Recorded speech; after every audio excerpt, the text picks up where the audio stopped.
हाँ, बुखार आ रहा है साहेब। अरे जलेबी भाई, तुम 2 नहीं 10 दिन की छुट्टी ले लो। बस अगली बार से ना ऐसी छुट्टी मांगना हो तो अनुराधा से मांगना, मुझसे नहीं। ठीक है। एक और बात साहेब। एक और बात सुनी तो मुझे पागल खाने जाना पड़ेगा। अरे पागल खाने क्यों जाओगे आप? अरे चावल ही खा लो। अरे जलेबी भाई, दिमाग का ढोकला मत बनाओ, जाओ यहाँ से प्लीज। वर्मा जी जलेबी बाई की घूमी बातों से जान बचाने के लिए उसे लंबी छुट्टी दे देते हैं और अनुराधा को बताते हैं। अरे आज तो उसने मेरे दिमाग के तार ही उलझा दिए। कितना घुमा घुमा के बात करती है जलेबी बाई। अरे तुम कहो तो मैं तुम्हारा हाथ बंटवा दूंगा घर के काम में, लेकिन जलेबी बाई को तो और झेल नहीं सकता मैं भाई। अरे शांत हो जाओ, मैं संभाल लिया करूंगी उसे, लोड मत लो आप उसको। हाँ हाँ, तुम संभाल लेना उसको, वरना मुझे नहीं संभाल पाओगी। मुझे आगरा के पागल खाने में ही भर्ती होना पड़ेगा। आगरा क्यों जाना? मुझे तो लगता है जलेबी बाई इस घर में थोड़े दिन और रही तो हमारा घर ही एक मशहूर पागल खाना बन जाएगा।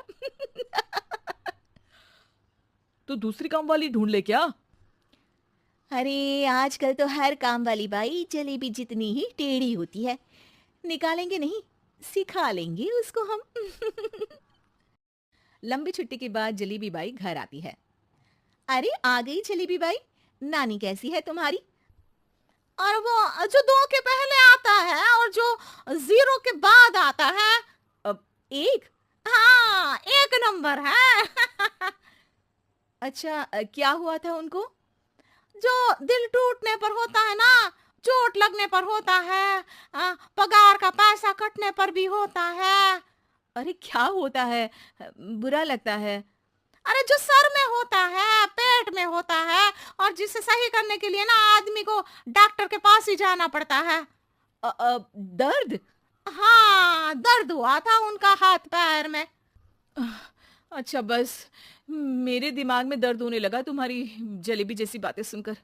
एक काम करो, ऊपर गेहूं की पोटली रखी है, तुम जल्दी से लेकर आओ, आज आटा पिसवाना है। जलेबी बाई भागकर छत पर जाती है और गेहूं की पोटली उठाने की कोशिश करती है, मगर वजन ज्यादा होने की वजह से उससे बोरी उठती नहीं। वो सोचती है कि पोटली जल्दी पहुंचानी है। बस जलेबी बाई के टेढ़े दिमाग में एक टेढ़ी तरकीब आती है। वो पोटली को छत पे घिसकर उसे बालकनी तक ले जाती है और छत से भीतर बरामदे में बोरी फेंक देती है। लो जी लो, हो गया जल्दी जल्दी काम। नीचे पहुंचती है तो देखती है कि अनुराधा वहां उसे गुस्से से देख रही है और नीचे पूरा गेहूं बिखरा पड़ा है। ये क्या किया? अरे पोटली में वजन ज्यादा था, आपने कहा था जल्दी से ले आओ, तो इससे जल्दी कैसे करती मैं बताओ तो। हाँ, अरे एक काम तो सीधा करो, अब क्या करेंगे इन गेहूं का? सब सत्यानाश कर दिया। अनुराधा सोच लेती है कि अब इस जलेबी को सीधा करना ही पड़ेगा, वरना बहुत परेशानी हो जाएगी। जलेबी बाई फिर भी सुधरती नहीं है। रोज कोई घूमी फिरी बात से वर्मा जी के दिमाग में शॉर्ट सर्किट करती है तो कभी अनुराधा के काम बिगाड़ती। जैसे कमरे में झाड़ू लगाने का कहने पर कमरों की दीवारों पर झाड़ू टांग के कहती। लगा दी कमरे में झाड़ू। देखते ही देखते ये महीना खत्म हो जाता है। अरे दीदी, पैसे दे दो ना। पैसे तो नहीं है। पैसे नहीं है का मतलब? पैसे तो होते ही है ना घर में। अरे भरोसा नहीं है तो पूरे घर में ढूंढ के बता दे कहाँ पैसे हैं, मिल जाएगी तुम्हें। अबे ढूंढ के लाई मैं। जलेबी जल्दी से अनुराधा का पर्स लेकर आती है। अरे इसमें है ना पैसा। अरे मुझे तो नहीं दिख रहा। अरे दीदी है ना, 2000 का नोट। अरे तो वो तो 2000 रुपए हैं, पैसे तो नहीं है। अरे दीदी दे दो ना, जल्दी घर जाना है, आज मेरी तारीख है। अरे पक्का आज तेरी तारीख है?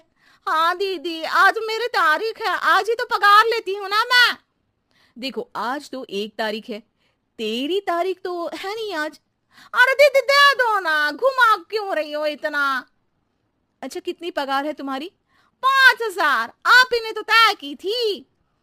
5 मतलब जो 4 के बाद आता है और 4 के पहले।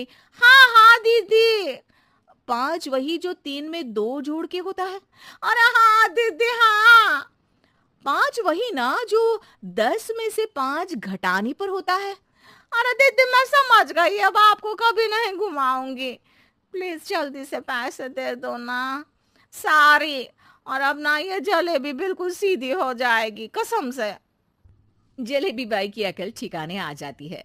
अनुराधा जलेबी को पैसे दे देती है और कहती है, अब अगर तुमने हमें घुमाया ना तो तुमको कहीं दूर घूमने भेज देंगे, जहां से तुम घूमने के बाद कभी वापस ही नहीं आ पाओगी।